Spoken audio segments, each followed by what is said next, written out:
கௌதம் அதானி அவர்கள் முதலமைச்சரை ஏன் ரகசியமாக வீடு தேடி வந்து சந்தித்தார்? தமிழ்நாடு மின்சார வாரியம் 1.5 லட்சம் கோடிக்கு மேல கடனா இருக்குது. ஏன்னா அதானி. ஆனா பிஜேபி ஆளக்கூடிய மாநிலங்கள்ல குறைஞ்ச விலையில அவர் வந்து மின்சாரத்தை கொடுத்துட்டு இருக்காரா? அதானி வந்து தன்னுடைய ஆக்டோபஸ் கரங்களை விரித்து அங்குள்ள மக்களுடைய ரத்தத்தையும் உறிஞ்சி துடிக்கிறார்.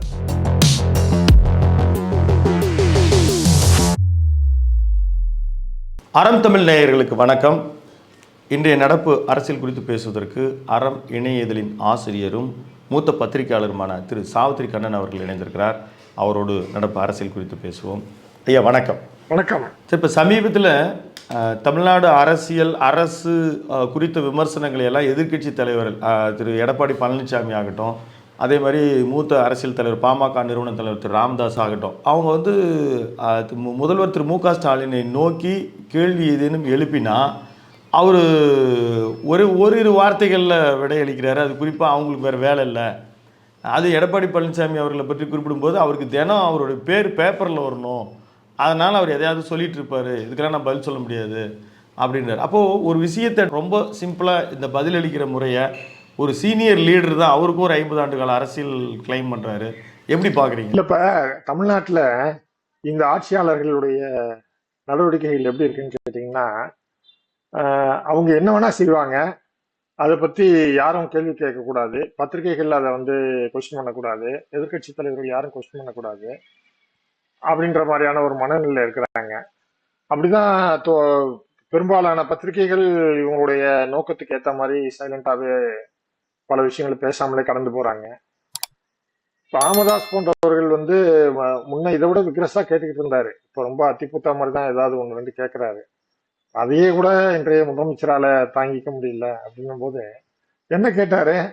அதானி இந்தியாவுடையன்னு சொல்றதை விட உலகத்திலேயே ஒரு பெரிய ஒரு தொழிலதிபராக பார்க்கப்படுகின்ற அதானி அவர்கள், கௌதம் அதானி அவர்கள் முதலமைச்சரை ஏன் ரகசியமாக வீடு தேடி வந்து சந்தித்தார் அப்படின்ற ஒரு கேள்வி, முக்கியமான கேள்வி அது. இந்த கேள்வி வந்து அவர் இப்ப சந்திக்கல, சில மாதங்களுக்கு முன்னாடி சந்திச்சாரு. தொடர்ந்து டைம்ஸ் ஆஃப் இந்தியால இது பக்க செய்தியாவே போட்டாங்க. தொடர்ந்து இது பற்றிய கேள்விகள் எழுந்து கொண்டே இருக்கிறது. இதுவரை வாய் திறக்கவே இல்லை. எனவே ராமதாஸ் வந்து கேட்க வேண்டிய அவசியம் ஏற்பட்டது. என்ன இது வரைக்கும் அவர் வந்து சந்திச்சுட்டு போனதை பத்தி எதுவுமே நீங்க பேசலையே அப்படின்ட்டு. இந்த கேள்வி கேட்பதனுடைய நோக்கம் என்னன்னு கேட்டீங்கன்னா, சில நாட்களுக்கு, ஒரு 4-5 நாட்களுக்கு முன்னாடி அமெரிக்காவில் வந்து அதானி அவர்கள் வந்து அங்க இருக்க மக்களிடம் நிதி திரட்டுவதற்காக ஒரு முயற்சி எடுத்து பண்ணிட்டு இருக்காரு. அதுல அங்க பிரச்சனை வந்துருச்சு. ஷேர் கலெக்ட் பண்றாரு. அப்ப அதுல வந்து அவரே சொல்லியிருக்கிறாரு. அவருடைய அந்த இதெல்லாம் வச்சு கண்டுபிடிச்சிட்டாங்க. அவருடைய செல்போனு, அவருடைய தகவல் தொடர்பு எல்லாத்தையும் வச்சு கண்டுபிடிச்சிட்டாங்க. அதாவது தமிழ்நாட்டுல மின்சார உற்பத்திக்கு அதானி கிட்ட இருந்து கொள்முதல் பண்ணது இந்த அரசாங்கம். அந்த கொள்முதல் பண்ணக்கூடிய மின்சாரத்தை வந்து பல மடங்கு அதிக காசு கொடுத்து கொள்முதல் பண்றாங்க. சந்தை மதிப்பை விட அதிக மதிப்பு 2-3 மடங்கு அதிகமா வச்சு அதானி கிட்ட வந்து பணம் கொடுத்து வாங்குறாங்க. அதன் மூலமா தமிழ்நாடு மின்சார வாரியம் லட்சக்கணக்கான கோடி ரூபாய் நஷ்டம் அடைந்து கொண்டிருக்கிறது. இன்றைய தினத்துல வந்து தமிழ்நாடு மின்சார வாரியம் 1.5 லட்சம் கோடிக்கு மேல கடனா இருக்குது. ஏன்னா அதானி கிட்ட அதிகமான காசு கொடுத்து மின்சாரத்தை கொள்முதல் பண்றதுனால. அப்ப இவருக்கு சந்தை மதிப்போட அதிகமாக கொள்முதல் பண்ணணும் அப்படின்ற ஒரு தேவை ஏன் வந்து ஏற்படுது அப்படின்னு கேட்டா, அவர் வந்து இங்க வந்து லஞ்சம் கொடுத்திருக்கிறாரு. அவர் கொடுக்குற காசை வாங்கிட்டு நியாயமான பணத்துக்கு, மக்கள் பணத்தை வந்து அவர் கொடுக்குறோமேன்ற ஒரு குற்ற உணர்வோ அச்சமோ இல்லாம அதிக பணத்தை எடுத்து கொடுத்து இதை வாங்கிட்டு இருக்காங்க. இதைத்தான் வந்து அமெரிக்கா அம்பலப்படுத்தி இருக்கு. இந்த அசிங்கத்துக்கு பிற்பாடு அதுல இருந்து விடுபடுவதற்கு எப்படி அப்படின்னு யோசிக்கிறாங்க. இது வந்து ஏதோ தமிழ்நாடு அரசுடைய தவறு மட்டும் கிடையாது. நீங்க அதானி கிட்டதான் மின்சாரம் வாங்கணும் அப்படின்னு சொல்றது வந்து மத்திய அரசினுடைய நெருக்கடி. அப்ப இந்த பிஜேபியும் திமுகவும் கைகோத்து அதானிக்கு உதவி பண்ணிட்டு இருக்காங்கன்றதுதான் வந்து முக்கியமான விஷயம். இதுல வந்து ராமதாசுடைய கேள்வி வந்து முதலமைச்சரை நோக்கி மட்டும்தான் இருக்கிறது. அவர் நியாயமாக என்ன கேட்டிருக்க வேண்டும் என்றால், மத்திய அரசை நோக்கியும் கேள்வி கேட்டிருக்க வேண்டும். நீங்க ஏன் அதானி கிட்ட தான் மின் கொள்முதல் பண்ணணும்னு நிர்பந்தப்படுத்துறீங்க? தமிழ்நாடு அரசே மின்சாரம் இது உற்பத்தி செய்யக்கூடாதுன்னு ஏன் தடைகள்லாம் நிர்பந்தங்கள்லாம் ஏன் கொடுக்குறீங்க? அப்படின்ற ஒரு கேள்வியை ஒரு பிஜேபியை நோக்கி ராமதாஸ் எழுப்ப வேண்டும். அந்த கேள்வியை எழுப்பிய பிற்பாடே இங்க இருக்கின்ற முதலமைச்சரை நோக்கி, நீங்கள் இவ்வளவு பிஜேபி எதிர்ப்பு பேசுகிறீர்கள், அப்படியானால் நீங்க ஏன் பிஜேபி சொல்லக்கூடிய அந்த தொழிலதிபரிடம் நியாயத்தை காட்டிலும் அதிகமான விலையிலே மின்சாரத்தை கொள்முதல் பண்ணுகிறீர்கள் என்று கேட்டிருக்க வேண்டும். ஆகவே இது இந்த கேள்வி மக்கள் மனசில் இருக்கிற கேள்வி. இந்த கேள்விக்கு முதலமைச்சரும் பதில் சொல்லணும், பிரதமரும் பதில் சொல்லணும். அதே போலவே இது பிஜேபி ஆளாத மாநிலங்களில் மட்டும் அவர்கள் ஒரு அந்த ஆஸ் பர் ரெக்கார்டு அங்கே வந்திருக்கிற தகவலின் பிரகாரம் பிஜேபி ஆளாத மாநிலங்களுக்கு மட்டும் உயர் அதிகாரிகளுக்கு அல்லது கவர்மெண்ட் அஃபீஷியல்ஸுக்கு அவங்க கொடுத்து இந்த மின்சாரத்தை வாங்கியிருக்கிறதா வந்திருக்குது. இதை எப்படி பார்க்குறீங்க சார்? அதாவது பிஜேபி அல்லாத அரசாங்கம் கிட்டதான் இவர் பிரேக் பண்ணியிருக்கிறதா சொல்றாங்க. வெல்கம். ஆனா பிஜேபி ஆளக்கூடிய மாநிலங்கள்ல குறைஞ்ச விலையில அவர் மின்சாரத்தை கொடுத்துட்டு இருக்காரா? கிடையாது. ஏன்னா இப்போ பிஜேபி ஒரு கூட்டாளி, இவருக்கு அவங்களுக்கு காசை இவர் கொடுக்கணுன்ற அவசியம் கிடையாது. இவங்க வெளியில இருக்கிறவங்க, பிஜேபி இல்லாத மாநிலங்கள், அதனால இவங்களுக்கு காசு கொடுக்கிறாரு. இப்ப அவர் அடையக்கூடிய லாபத்துல பிஜேபிக்கு பங்கு இருக்கு. அவங்களும் அதானியினுடைய பலனாளிகள்ல ஒருத்தங்க, நிறுவனத்தினுடைய ஒரு மறைமுக கூட்டாளி தான் பிஜேபி. அதனால பிஜேபிக்கு காசு கொடுக்க வேண்டாம், உங்களுக்கு ஆட்டோமேட்டிக்கா காசு போயிட்டு இருக்கு. அதான் வித்தியாசம். ஏற்கனவே ஹிடன்பர்க் அறிக்கை வந்தது. அதில் அந்த செபியினுடைய தலைவரே இவங்களோட மறைமுகமான தொடர்புகள் இருக்குது, நேரடியாக இங்கேருந்து இவங்க அங்கே பங்கு பெற்றிருந்தாங்க. இது மாதிரி விஷயங்கள் வந்தபோதும் இங்கு பெரிய நடவடிக்கை இல்லை. இது அமெரிக்க நீதிமன்றத்தில் இது வழக்கு பதியப்பட்டிருக்கிறது. அங்கே ஒரு இன்வெஸ்ட்மெண்ட் பண்ணி இங்கே இது ஒரு அதாவது அவர் லஞ்சம் கொடுத்துருக்கிறார் அப்படின்றது அங்கே குற்றம் சாட்டுறது. இது மாதிரியான வழக்கு கடைசியாக அது என்ன ஆகும்னு நினைக்கிறீங்க? நீர்த்து போகுமா, இல்லை ஏதேனும் நடவடிக்கை எடுப்பதற்கு வாய்ப்பு இருக்கா? இல்லை, இப்போ பிஜேபி இருக்கிற வரைக்கும் அவங்க தான் எல்லா சட்டத்தையும் வளைச்சு அரசு நிர்வாகத்தை அதானிக்கு ஆதரவாக செயல்பட வைக்கிறாங்க. செபி மாதிரியான அமைப்புகள் சுயாதீனமா செயல்படணும். ஆனால் அவங்களும் ஒரு பிஜேபி காரங்க மாதிரி செயல்பட்டு இருக்கிறாங்க. அதாவது இப்ப இன்னைக்கு அதானி நிறுவனத்துல முதலீடு பண்ணிருக்கக்கூடிய பங்குதாரர்களான பொதுமக்களுக்கு நியாயமான பலன்கள் கிடைக்கிறத செபி உறுதிப்படுத்தணும்.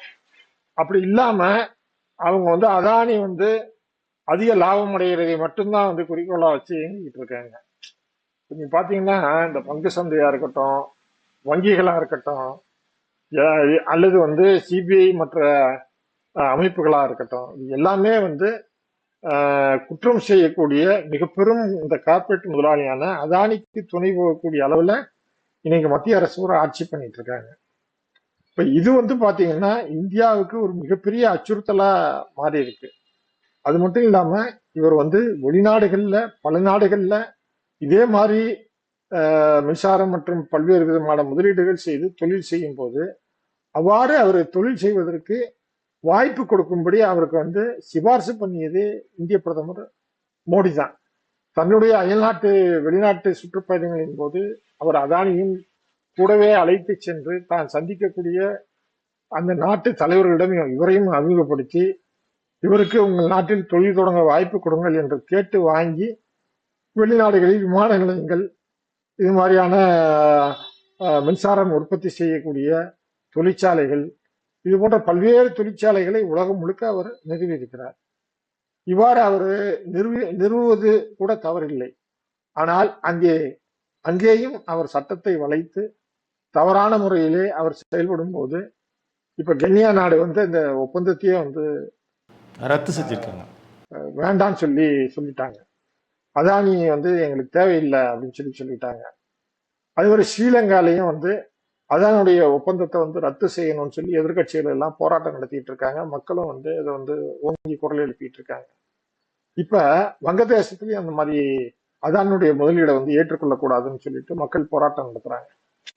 இப்ப சர்வதேச நாடுகள்ல அதானி வந்து தன்னுடைய கரங்களை, ஆக்டோபஸ் கரங்களை விரித்து அங்குள்ள மக்களுடைய ரத்தத்தையும் உறிஞ்சி துடிக்கிறார்.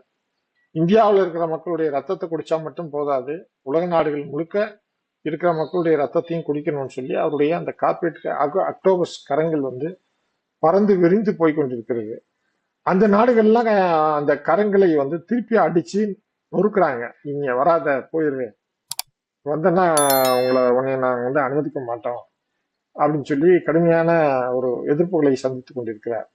இப்ப அதானி செய்யக்கூடிய அந்த பொருளாதார குற்றம், அதன் மூலமாக அந்த நாடுகளில் ஏற்படக்கூடிய இழப்பு, பிரச்சனைகள், இது எல்லாமே வந்து இந்திய அரசாங்கத்தின் மீதான வெளிநாட்டு உறவுகளை மிகப்பெரிய அளவுல பாதிக்கும். அது மட்டுமல்ல, அதானி குழுமத்தினுடைய தவறான நடவடிக்கைகள் மூலமாக அவருக்கு ஏற்படக்கூடிய பல லட்சம் கோடி இழப்புகளை அவர் சரி செய்து கொள்வதற்காக மீண்டும் இந்திய மக்களைத்தான் சுரண்ட அவர் முயற்சி செய்வார். அவர் ஏதாவது அபராதம் கட்ட வேண்டும் என்றால் அவர் கட்டுவதாக அர்த்தம் அல்ல, அது இந்திய மக்களிடமிருந்து பெற்றுதான் வந்து அரசாங்கம் வந்து அவருக்கு எடுத்து கொடுப்பாங்க. ஏற்கனவே பல ஆயிரக்கணக்கான கோடி ரூபாய் வந்து அவருக்கு கடனாக இந்திய வங்கிகள் கொடுத்து நஷ்டத்துல போயிட்டு இருக்கு. அப்ப எல்ஐசி வந்து அவரால் பல்லாயிரம் கோடிகள் நஷ்டம் அடைஞ்சிருக்கு. எல்ஐசி பங்குகள் அவருக்கு கொடுக்க வேணாம்னு சொல்லி எல்லாரும் கடுமையா போராட்டம் நடத்துறாங்க. எல்லா போராட்டங்களையும் ஒதுக்கி தள்ளி வச்சுட்டு மத்திய அரசாங்கம் வந்து எல்ஐசி பங்குகளை வந்து அதானிக்கு கொடுத்தாங்க. இப்ப அதன் மூலமாக பல ஆயிரம் கோடி நஷ்டம் ஏற்பட்டிருக்கு. அப்ப இது பொதுமக்களுடைய பணம், எல்ஐசியில இருக்கிறது வந்து பொதுமக்களுடைய பணம். அந்த பணத்தை வந்து நீங்க வந்து இழக்கும் போது அது எப்படி போய் முடியும்னு கேட்டீங்கன்னா, பொதுமக்களுடைய கொந்தளிப்பு ஒரு காலகட்டத்தில் ஒரு பெரிய ஒரு புரட்சியாக மாறி மிகப்பெரிய அளவுக்கு வன்முறைக்கு கொண்டு போறதுக்கான வாய்ப்பும் இருக்கு. இது வந்து இந்த மாதிரி மக்கள் புரட்சியின் வழியாகத்தான் தீர்விட்டோம். இது வேறு வகையில் ஒரு நீதிமன்றத்தின் வழியாக ஒரு பெரிய நடவடிக்கைகளுக்கு வாய்ப்பு இல்லைன்னு நினைக்கிறீங்களா? இல்லப்ப, நீதிமன்றத்துல போனா நீதிபதிகள் வந்து 10 விஷயம் வந்து மத்திய அரசாங்கத்துக்கு எதிராக நீதிமன்றத்துக்கு போகுதுன்னு கேட்டீங்கன்னா, அதுல வந்து 2 விஷயத்துலதான் வந்து மத்திய அரசாங்கத்தை கண்டிச்சு ஒரு நியாயமான தீர்ப்பு கொடுக்குறாங்க. இன்னும் 2-3 அம்சங்கள்ல மத்திய அரசாங்கத்தை கண்டிப்பாங்களே தவிர விட்டு கொடுத்துருவாங்க. இன்னும் 5 அம்சங்கள்ல மத்திய அரசுக்கு எதிர்க்காம அவங்க ஒரு ஒரு ஒரு விதமா பேசிட்டு இதெல்லாம் விசாரிக்க தகுந்ததல்ல அப்படின்ற மாதிரி சொல்லிட்டு அவங்கள வந்து அனுமதிச்சிருவாங்க. இதுதான் நடக்குது. அப்ப நீதிமன்றங்கள் வந்து அரசாங்கத்தை வந்து ஒரு அளவுக்கு தான் வந்து எதிர்க்க முடியும். நீதிமன்றத்தினுடைய சக்தி அவ்வளவுதான். மக்கள் மன்றம் தான் வந்து பலம் வாய்ந்தது. ஏன்னா நீதிபதிகளை இவங்க பழி வாங்குவாங்க. அவங்கள வந்து ரிட்டையர் ஆயிட்ட பிற்பாடு அவங்க எந்த விதமான நிம்மதியும் அடைஞ்சிடக்கூடாதுன்ற மாதிரி ஏதாவது பண்ணுவாங்க. அதனால எல்லா நீதிபதிகளும் வந்து ஓரளவுக்கு தவறுகளை சுட்டி காட்டி ஒரு நாகரிகமான முறையில சொல்லிட்டு போயிடுறாங்க. இப்போ சந்திரசூட்டுமே அந்த மாதிரிதான் பல்வேறு வழக்குகள்ல வந்து நீங்க மத்திய அரசினுடைய தவறுகளை சுட்டி காட்டியிருக்கிறாரு. தேர்தல் பத்திர விவகாரங்கள்ல வந்து பாஜக வந்து கலெக்ஷன் பண்ண விஷயம்லாம் தப்பு தான், நீங்க அந்த மாதிரி பண்ணிருக்க கூடாது, வெளிப்படைத்தன்மையா பண்ணிருக்கணும் எல்லாம் சொன்னாரு. ஆனா அது தொடர்பா எதுவுமே நடவடிக்கை எடுக்கல அவர்.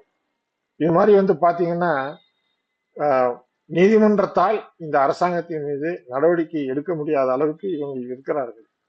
அப்ப இது வந்து கடைசி வந்து மக்கள் தான். மக்களுக்கு வந்து இந்த தகவல்லாம் சரியா போய் சேர்ந்தா அவங்க கொந்தளிச்சு ஒரு புரட்சி ஏற்படும்.